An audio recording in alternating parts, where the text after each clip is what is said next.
Welcome back to the science and technology news section of कोडेंटाइजर। जब भी कोई न्यूज़ ब्रॉडकास्ट की जाती है तो उसमें कुछ इवेंट्स ऐसे होते हैं जो वन टाइम इवेंट नहीं होते, बल्कि उनकी बाद में भी अपडेट्स लेनी होती हैं और उनको फॉलो अप करना होता है।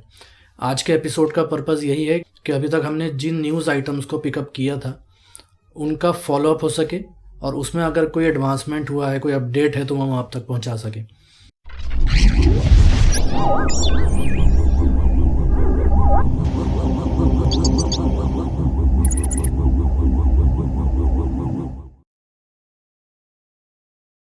कुछ दिन पहले हमने जिक्र किया था कि एलॉन मस्क की जो स्पेस एक्स कंपनी है उसने एक स्टारलिंक प्रोजेक्ट शुरू किया था सैटेलाइट इंटरनेट प्रोवाइड करने के लिए, और इंडिया में वो लॉन्च करने के लिए बिल्कुल तैयार थे।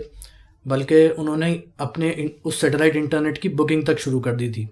और हमने बताया था आपको कि उस टाइम तक 5,000 से ज़्यादा कनेक्शंस बुक किए जा चुके थे स्टारलिंक के लिए। कुछ फॉर्मेलिटीज़ पूरी ना होने की वजह से इंडियन गवर्नमेंट ने स्टारलिंक से कहा है कि वो जब तक पूरी फॉर्मेलिटीज़ पूरी नहीं हो जाती हैं और लाइसेंसिंग की जो फॉर्मेलिटीज़ हैं वो कंप्लीट नहीं हो जाती हैं, तब तक आप बुकिंग नहीं कर सकते हैं और अपना कोई भी सर्विस आगे नहीं दे सकते हैं। इसलिए स्टारलिंक ने अब वो बुकिंग रोक दी है। और स्टारलिंक के इंडियन हेड संजय भार्गव का कहना है कि इस साल एंड तक उनका प्लान था कि वो 2 लाख से ज़्यादा कनेक्शंस प्रोवाइड कर पाते और उन्हें इंडिया के 1,60,000 डिस्ट्रिक्ट्स को कवर करना था, जो कि अभी पोस्टपोन हो चुका है। इसके अलावा हमने आपको खबर दी थी कि चाइना, यूएस और इंडिया जैसी कंट्रीज़ में क्रिप्टो करेंसी को लेके उसको रेगुलेट करने के लिए काफ़ी कुछ सोचा जा रहा था और चाइना ने तो कुछ ट्रांजैक्शंस को बैन करने की बात भी की थी। इसके बारे में क्रिप्टो करेंसी रेगुलेशन बिल को लेके इंडिया में काफ़ी चर्चा चल रही थी और ये कहा जा रहा था कि इस बार के विंटर सेशन में ये बिल लाया जाएगा। लेकिन इकोनॉमिक टाइम्स ने पहले ही खबर दी थी कुछ ऑफिशियल्स के हवाले से कि अभी इंडियन गवर्नमेंट इस बिल के लिए पूरी तरह तैयार नहीं है, क्योंकि उन्हें यह ऑब्ज़र्व करना है कि दूसरी कंट्रीज़ में क्या फ्रेमवर्क्स बनाए जा रहे हैं और उसको किस तरह रेगुलेट करने की कोशिश की जा सकती है। तो इस विंटर सेशन में तो ये बिल नहीं लाया गया, लेकिन जो क्रिप्टो करेंसी की इंडस्ट्री है इंडिया में, उनकी कुछ अपनी स्पेकुलेशंस हैं इस बजट सेशन को लेकर हैं कि हो सकता है इस बजट सेशन में क्रिप्टो करेंसी को लेकर कुछ खुलासा किया जाए। कोइंसिच कुबेर के सीईओ आशीष सिंघल का कहना है कि हम गवर्नमेंट की तरफ से एक ऑफिशियल कम्युनिकेशन का अभी तक इंतज़ार कर रहे हैं, बल्कि उन्होंने क्रिप्टो करेंसी को रेगुलेट करने के लिए 4 फोकस एरियाज़ पे रोशनी भी डाली है। उनका कहना है जो सबसे पहला जो एरिया है क्रिप्टो करेंसी को रेगुलेट करने के लिए वो क्रिप्टो करेंसी क्लासिफिकेशन है। वो कहते हैं कि क्रिप्टो करेंसी को एक असेट का दर्जा दिया जाना चाहिए, उसको एज एन असेट क्लासीफाई किया जाना चाहिए। इसके अलावा अगर हमें इसे रेगुलेट करना है तो हमें रेगुलेटरी फ्रेमवर्क्स भी तैयार करने होंगे। और तीसरा फोकस एरिया है स्टैंडर्ड केवाईसी प्रोसीजर्स का डेवलप करना। और इसके अलावा चौथा एरिया यह है कि अगर हमें रेगुलेट करना है तो ये डिसाइड करना होगा कि उसके लिए कि उसको कौन रेगुलेट करेगा, रेगुलेटर कौन होगा। क्रॉस टावर इंडिया के सीईओ विकास आहूजा का कहना है कि हम तो इस बात के लिए भी तैयार हैं कि आरबीआई और इंडियन गवर्नमेंट अपनी एक ऑफिशियल क्रिप्टो करेंसी लॉन्च कर दे। वो भी ये कहते हैं कि फिर उसको क्रिप्टो करेंसी ना कह के क्रिप्टो असेट कहा जाना चाहिए।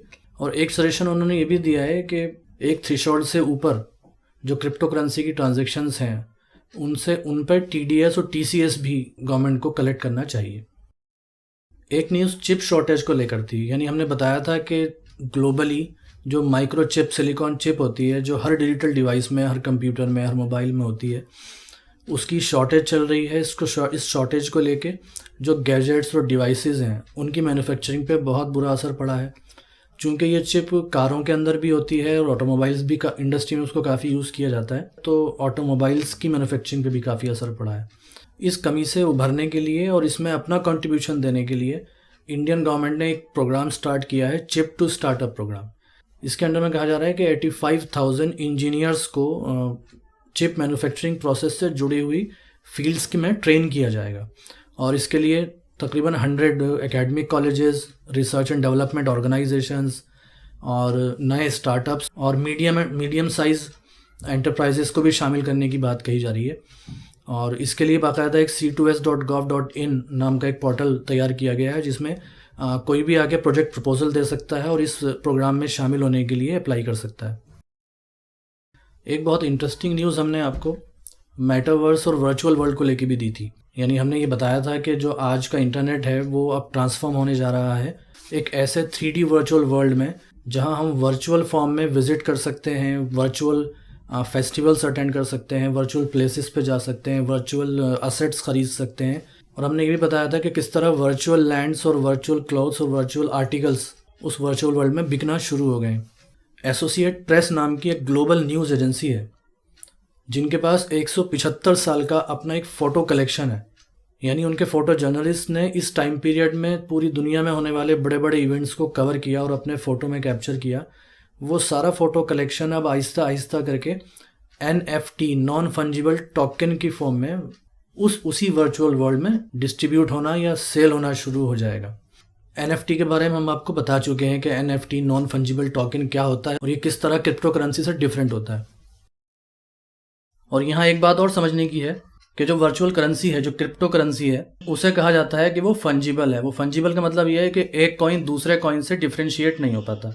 अगर मेरे पास 2 बिटकॉइंस हैं तो कोई भी कॉइन किसी को दे सकता हूँ, उसमें फर्स्ट और सेकंड कॉइन के अंदर कोई डिफरेंस नहीं होगा।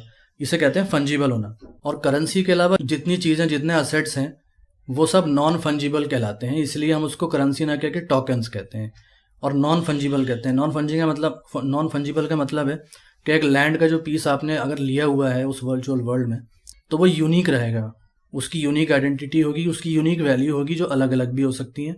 अगर आपने कोई वर्चुअल क्लोथ खरीदा है तो वो क्लोथ दूसरे क्लोथ से डिफरेंट होगा, वो एक यूनिक आइटम होगा, जबकि कॉइन्स और करेंसी में ऐसा नहीं होता है। एसोसिएट प्रेस के उस NFT मार्केट प्लेस में जो फ़ोटोज़ टोकनाइज किए गए हैं NFT के तौर पे, उसको सेल किया जाएगा। उसमें एक फ़ोटो ये भी है जो बहुत पॉपुलर रहा है। इस तरह के हर फ़ोटो के साथ उसका मेटा डाटा भी प्रोवाइड किया जाएगा। यानी वो कब लिया गया, वो फ़ोटो कब लिया गया था, किस डिवाइस से, किस कैमरे से लिया गया था, उस वक्त उस कैमरे की जो सेटिंग्स थी, फोटोग्राफिक सेटिंग्स, वो क्या थी, वो टोटल मेटा डाटा साथ में मिलता है। तो आज के इस न्यूज़ फॉलोअप में इतना ही। अगर आपको ये science and technology news interesting लगती है तो आप इसे दूसरों तक शेयर कीजिए, वीडियो को लाइक कीजिए, चैनल को सब्सक्राइब कीजिए और बेल आइकन दबाइए ताकि फ्यूचर में आने वाली वीडियोज़ का नोटिफिकेशन आपको टाइम पर पहुंचता रहे।